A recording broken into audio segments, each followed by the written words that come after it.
ഈ കുഞ്ഞു പ്രായം മുതൽ കുട്ടികൾ എന്തിനു മദ്രസ വിടണം, അതുകൊണ്ട് എന്ത് നേട്ടം എന്നൊക്കെ ചോദിക്കുന്ന ആളുകളുണ്ടല്ലോ. അങ്ങനെയുള്ളവരുണ്ടെങ്കിൽ അവർക്ക് ഒറ്റ വാക്കിൽ പറയാൻ പറ്റുന്ന മറുപടി ഇതാണ്. ഒന്ന് കണ്ടു നോക്ക്, ഇതൊരു മദ്രസ പ്രൊഡക്റ്റാണ്. എൻ്റെ ഉപ്പാക്ക് കൂലിപ്പണിയാണ്. അപ്പം ഇപ്പൊ പല പണികളും ചെയ്യും. രാവിലെ മുതലേ വൈകുന്നേരം വരെ പല പല പണികൾ ചെയ്തിട്ട് ചില ദിവസമൊക്കെ വരുമ്പോഴേക്കും കയ്യിലൊക്കെ മുറിയൊക്കെ ഉണ്ടാവും. അപ്പൊ ഞാൻ അതാണ് ഇങ്ങനെ ചെറുപ്പം മുതലേ ഏതൊക്കെ കണ്ടിട്ട് അല്ലെങ്കിൽ അത് കാണുമ്പോഴൊക്കെ ഞങ്ങൾ 3 പെൺകുട്ടികളാണ്. അപ്പൊ ഞങ്ങൾക്ക് 3ആൾക്കും അതെ ഇപ്പൊ അങ്ങനെ കാണുമ്പോൾ ഇപ്പൊ ഞങ്ങൾക്ക് വേണ്ടിയിട്ടാണല്ലോ ഇങ്ങനെ കഷ്ടപ്പെട്ടത്. അപ്പം ഞങ്ങൾ എന്തെങ്കിലുമൊക്കെ ആയാലേ ഇപ്പൊക്ക് റെസ്റ്റ് എടുക്കാൻ പറ്റൂ. ഇപ്പം പറയും നിങ്ങൾ എന്തെങ്കിലുമൊക്കെ ആയിട്ട് വേണം എന്തെങ്കിലും വേറെ കുറച്ച് ഭാരമില്ലാത്ത പണിയൊക്കെ ചെയ്തിട്ട് റെസ്റ്റ് എടുക്കാനും.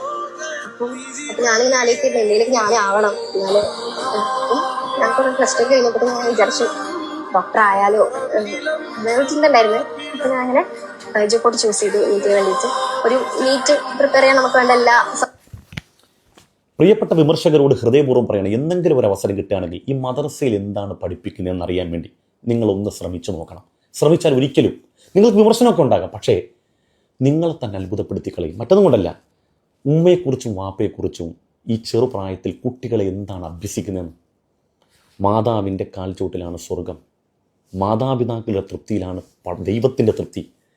പ്രായമായ മാതാപിതാക്കളെ പരിചരിക്കാൻ കിട്ടിയിട്ട് അവൻ പരിചരിക്കുന്നുണ്ടെങ്കിൽ അവനാണ് ഏറ്റവും വലിയ ഭാഗ്യവാൻ. ഇതൊക്കെ പഠിപ്പിക്കുന്ന ഒരു കുട്ടി, അത് പഠിച്ചു വരുന്ന ചെറുപ്പത്തിൽ സ്വായത്തമാക്കിയ ഒരു കുട്ടിക്ക് മാതാപിതാക്കളോട് ഒരു അളവറ്റ അദമ്യമായ സ്നേഹം ഉണ്ടാവില്ലേ? എന്നാൽ ഇതിന് ഘടകവിരുദ്ധമായി മദ്രസയെ വിമർശിക്കുന്നവർ, ഇസ്ലാമിനെ വിമർശിക്കുന്നവർ, മുസ്ലിം കുട്ടികളെ വിമർശിക്കുന്നവർ, അങ്ങനെ വിമർശിക്കുന്ന ഇന്ന് മുൻനിരയിലുള്ള ഒരുത്തനുണ്ടറിയോ? ഹാർപ്പിക് ഹുസൈൻ എന്നാണ്. നിർഗുണമെന്ന് ഞങ്ങളൊക്കെ വിളിക്കാറുള്ളത്. മാനവരാശിക്ക് അരക്കാശിൻ്റെ ഗുണമില്ലാത്തവൻ സ്വന്തം ഉമ്മയോട് ചെയ്ത് എന്താണെന്നറിയോ? ഒന്ന് കണ്ടു നോക്കി. ഒന്നാമത്തെ കാര്യം, ഞാൻ ഇത് ഉമ്മ കേൾക്കുന്നുണ്ടെങ്കിൽ ഉമ്മ കൂടി അറിയാൻ വേണ്ടി പറയാണ്. ഉമ്മ പറഞ്ഞിട്ട് തുടങ്ങിയ താമസിലാണ്. ഉമ്മ മദ്രസയുടെ പടി കണ്ടിട്ടുണ്ടോ? അതല്ലെങ്കിൽ ഇതുപോലെ ഇസ്ലാം എന്ന് പറയുന്ന സാധനം എന്നാ പഠിച്ചിട്ടുള്ളത്? മദ്രസയുടെ പടി കണ്ടിട്ടില്ല എന്ന് തന്നെ പറയും. ഉമ്മ പള്ളയും കാണിച്ച് ഫോട്ടോ എടുത്ത് നടന്നിരുന്ന സാധനമൊക്കെ നമ്മുടെ കയ്യിലുണ്ട്. അത് ഉമ്മാനെ വിളിച്ചിട്ട് അതിനുള്ള മറുപടിയൊക്കെ ഞാൻ എടുത്തു വെച്ചിട്ടുണ്ട്. നിങ്ങൾ ഇനിയും ഇത് ആവർത്തിക്കുകയാണെന്നുണ്ടെങ്കിൽ ഉമ്മാനെ പബ്ലിക്കിൽ നാറ്റിച്ചിട്ടായാലും ശരി, നമ്മൾ അതിന് മറുപടി കൊടുക്കേണ്ടി വരും. എന്നൊരു ഘട്ടം വന്നാൽ നമ്മളത് ചെയ്യും. എന്താ പറഞ്ഞ് പെറ്റി വളർത്തിയ പോറ്റിയ ഉമ്മാടൊക്കെ പറയാണ്, ഉമ്മാടെ വയറ് കാണുന്ന ഫോട്ടോ ഒക്കെ ഉണ്ട് ഞാൻ എടുത്ത് നാട്ടുകാരെ കാണിക്കുന്നു. ഇവിടെ നീ വിമർശകരായി നിങ്ങളോട് കേട്ടെ, നിങ്ങൾ ചെയ്യുമോ? നിങ്ങൾക്ക് മതം ഉണ്ടാകട്ടെ ഇല്ലാതിരിക്കട്ടെ, എന്തു ആയിക്കോട്ടെ, നിങ്ങൾക്ക് സ്വന്തം നിങ്ങളെ പോറ്റി വളർത്തിയ മാതാവിനോട് അങ്ങനെ പറയാൻ കഴിയുമോ? എന്ത് വിമർശനം ഉണ്ടെങ്കിലും വിശുദ്ധമായ ഖുർആന്റെ അധ്യാപനം അവരോട് ചെയ്യുന്ന പോലും പറയാൻ പാടില്ല. ചെയ്യുമെന്ന് പറയാൻ പാടില്ലെങ്കിൽ പിന്നെ ഒന്നും പറയാൻ പാടില്ല. ആ ഉമ്മയോട് പറയാൻ, ഉമ്മയുടെ പൊക്കിൾ കാണുന്ന വയറ് കാണുന്ന ഫോട്ടോ ഒക്കെ എന്തെങ്കിലും ഉണ്ട്, ഞാൻ എടുത്ത് പുറത്തേക്ക് ഇടുവന്നു. ഇവനെപ്പോലെ നീചനായ ഒരു മനുഷ്യൻ ഈ ലോകത്തുണ്ടോ? ഈ ലോകത്തുണ്ട്. ആ ഉമ്മ മരണപ്പെട്ടോലും വിട്ടില്ല. ജിഹാദി ഉമ്മ ഹൂർലിങ്ങളൊപ്പമാണെന്ന് പറഞ്ഞാൽ അപ്പോഴും ആക്ഷേപിച്ചു. ഇവനെപ്പോലുള്ള ഉമ്മമാരാണ് ഇന്നത്തെ പുതിയ തലമുറയിൽ ഏറ്റവും വലിയ അപകടം. ഈ മാതാപിതാക്കൾ ഉപേക്ഷിക്കുന്നവർ, മാതാപിതാക്കളെ അവഗണിക്കുന്നവർ, അവർക്കൊക്കെ ഇവനാണ് മാതൃക. കാരണം എന്തുകൊണ്ടാണ്? മാതാപിതാക്കൾ ഒരു നിലക്കും തൻ്റെ ആശയത്തോട് താതാമ്യപ്പെട്ട് നിന്നില്ലെങ്കിൽ അവർക്ക് ഒരു നിലക്കുള്ള റെസ്പെക്റ്റും കൊടുക്കണ്ട എന്ന ആ ഒരു ചിന്താഗതിയിലേക്ക് വന്നു. ഞാനിങ്ങനെയൊക്കെ പറയുമ്പോൾ നിങ്ങളുടെ ഉള്ളിൽ ഉയർന്നു വരുന്ന ചോദ്യമുണ്ട്, ഉസ്താദെ ജീവിതകാലത്ത് ഉമ്മ ആരിഫ് ഹുസൈനെ പരിഗണിച്ചിട്ടില്ലല്ലോ, സ്നേഹിച്ചിട്ടില്ലല്ലോ, വീട്ടിലേക്ക് വിളിച്ചിട്ടില്ലല്ലോ, വീട്ടിൽ കയറ്റിയിട്ടില്ലല്ലോ. ഞാൻ ചോദിക്കട്ടെ, എങ്ങനെ കേട്ടു? മനുഷ്യനായ മക്കളെയല്ലേ ഉമ്മ ചേർത്ത് പിടിക്കുക? മക്കൾ മൃഗമായാലും എന്ത് ചെയ്യും?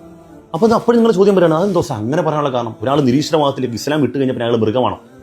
എടോ, ആരിഫ് ഹുസൈൻ്റെ ഈ ജീവിതകാലത്ത് അദ്ദേഹം ചെയ്യുന്ന പ്രവൃത്തി എന്താണ് നിങ്ങൾ ചിന്തിച്ചിട്ടുണ്ടോ? അതായത് നമ്മുടെ കേരളം എന്ന് പറഞ്ഞാൽ മറ്റ് നാടുകളെ അപേക്ഷിച്ച് ഹിന്ദുവും മുസ്ലിമും ക്രിസ്ത്യാനിയും ഒക്കെ തോളോട് തോള് ചേർന്ന് പോകുന്ന നാടാണ്. മുസ്ലിം ജമാഅത്ത് കമ്മിറ്റി സഹോദര സമുദായത്തിൽപ്പെട്ട ഹിന്ദു പെൺകുട്ടികളുടെ വിവാഹം അവരുടെ തന്നെ പള്ളിമുറ്റത്ത് വെച്ച് നടത്തുന്നു.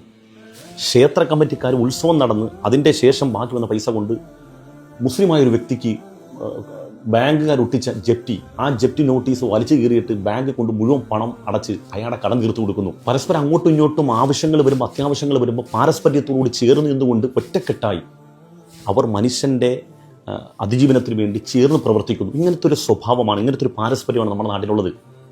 ഇവൻ്റെയൊക്കെ പ്രഭാഷണങ്ങളും ഇവൻ്റെയൊക്കെ വിദ്വേഷം കാരണം പരസ്പരം അങ്ങോട്ടും ഇങ്ങോട്ടും പോർ വിളിക്കുന്ന രൂപത്തിലേക്ക്, തെറ്റിദ്ധരിപ്പിക്കപ്പെടുന്ന രൂപത്തിലേക്ക്, മനുഷ്യർ അങ്ങോട്ടും ഇങ്ങോട്ടും പകയുണ്ടാകുന്ന രൂപത്തിലേക്ക് ഇവൻ വർത്തിച്ചു എന്നുള്ളതാണ്. അങ്ങനെയുള്ള സമൂഹത്തിൽ വലിയ ധ്രുവീകരണം ഉണ്ടാക്കുന്ന ഒരു മകനെ എങ്ങനെ മനുഷ്യനായിട്ട് കാണാൻ പറ്റും? മനുഷ്യനായിട്ട് കാണാൻ പറ്റില്ല, പിന്നെ എങ്ങനെ മകനായിട്ട് കാണുക? നിങ്ങളൊന്ന് ആലോചിച്ച് നോക്കിയേ. ഇവൻ്റെ ചാനൽ കാണുന്ന മനുഷ്യരെക്കുറിച്ച് നിങ്ങൾ ചിന്തിച്ചിട്ടുണ്ടോ? ആ വീഡിയോ കാണുന്ന ഒരുത്തൻ പോലും ഈ മാനവരാശിക്ക് 5 കാശിൻ്റെ ഗുണം ഭാവിയിൽ ഉണ്ടാവില്ല. എന്തുകൊണ്ടാണ്? അവനെ സംബന്ധിച്ചുള്ള യൂട്യൂബ് വരുമാനം കിട്ടുന്നുണ്ട്. നിങ്ങളെപ്പോലുള്ള കുറേ ആളുകൾ നിങ്ങളുടെ സഹോദരങ്ങളായ ക്രിസ്ത്യാനികളാണെങ്കിലും മുസ്ലിമുകളാണെങ്കിലും ആരും ആയിക്കോട്ടെ, മതമുള്ളവരില്ലാത്തവനായിക്കോട്ടെ, ഈ പറയുന്ന വിദ്വേഷം കേട്ട് നിങ്ങൾ തിളച്ച് നിങ്ങളുടെ മനസ്സിൻ്റെ സമാധാനം നഷ്ടപ്പെടും. അവൻ്റെ റീച്ചിനനുസരിച്ച് അവർക്ക് യൂട്യൂബ് വരുമാനം കിട്ടുകയാണ്. എത്ര ലക്ഷം രൂപ മാസം കിട്ടുന്നുണ്ട്. അതിൽ നിന്നൊരു 10 രൂപയെങ്കിലും നിങ്ങൾ ആർക്കെങ്കിലും ഗുണമുണ്ടോ? നിങ്ങൾക്കൊരു പ്രശ്നം വന്നാൽ ഈ നാട്ടിലുള്ള എല്ലാ മനുഷ്യരും ചേർന്നാൽ നിങ്ങളെ സഹായിക്കുക. ഇതുപോലുള്ള വിദ്വേഷങ്ങൾ കേൾക്കുന്നവൻ്റെ മാനസിക നില തകരാറിലേക്ക് പോകും. കാരണം അവനെ സംബന്ധിച്ചിടത്തോളം അവൻ്റെ കൂടപ്പറപ്പിങ്ങൾ, അവൻ്റെ ചുറ്റുവട്ടത്തുള്ളവർ, അവൻ ദിനം പ്രതി കാണുന്ന മനുഷ്യരോടൊക്കെ നമുക്ക് വിരോധം വരികയാണ്. നമ്മൾ അവരെ ആലോചിച്ചുകൊണ്ട് മാനസിക സംഘർഷത്തിലേക്ക് പോവുകയാണ്. അവരാണെങ്കിലോ നമ്മളെക്കുറിച്ച് ചിന്തിക്കുകയോ നമ്മളോട് വൈരാഗ്യം ഉണ്ടാകാതെ നല്ല ആഹാരം കഴിച്ച് നല്ല വസ്ത്രം ധരിച്ച് കുടുംബത്തോടൊപ്പം സന്തോഷമായിട്ട് ജീവിക്കുമ്പം ഇവനെപ്പോലുള്ള ആളുകൾ പറയുന്ന നെഗറ്റീവ് കേട്ട് നമ്മൾ തന്നെ സ്വയം അസ്വസ്ഥപ്പെടും. എന്ത് കാര്യം, ജീവിക്കാൻ തന്നെ മറന്നുപോകും. അതുകൊണ്ട് എൻ്റെ പ്രിയപ്പെട്ടവരെ, മാനസിക വൈകല്യമുള്ള ഇത്തരം ഒരുപാട് മനുഷ്യർ നമ്മുടെ ചുറ്റുവട്ടത്തുണ്ട്. അവരുടെ വൈകല്യമായിട്ട് പോട്ടെ. ഒരു വസ്തുവിനോട് അധികമായ സ്നേഹമുണ്ടായാലും ഭ്രാന്തമാകും, അമിതമായ വെറുപ്പുണ്ടായാലും ഭ്രാന്തമാകും. ഇത് വെറുപ്പിൻ്റെ ഭ്രാന്താണ്. ഇത് അവസാനിക്കത്തില്ല. കാരണം എല്ലാ കാലത്തും ഇങ്ങനത്തെ ഭ്രാന്തന്മാരുണ്ടായിട്ടുണ്ട്. ഈ ഭ്രാന്ത് ഇവരെയും കൊണ്ടേ പോകും. നമ്മളതിൽ ഇരയാവരുത്. ജീവിക്കുക, ആസ്വദിക്കുക, പാരസ്പര്യത്തോടുകൂടി ചേർന്ന് നിന്ന് എല്ലാവരും സന്തോഷത്തോടെ ജീവിക്കുക. കാരണം നമ്മളെല്ലാവരും കൂടുമ്പോഴാണ് മനോഹരമാകുന്നത്.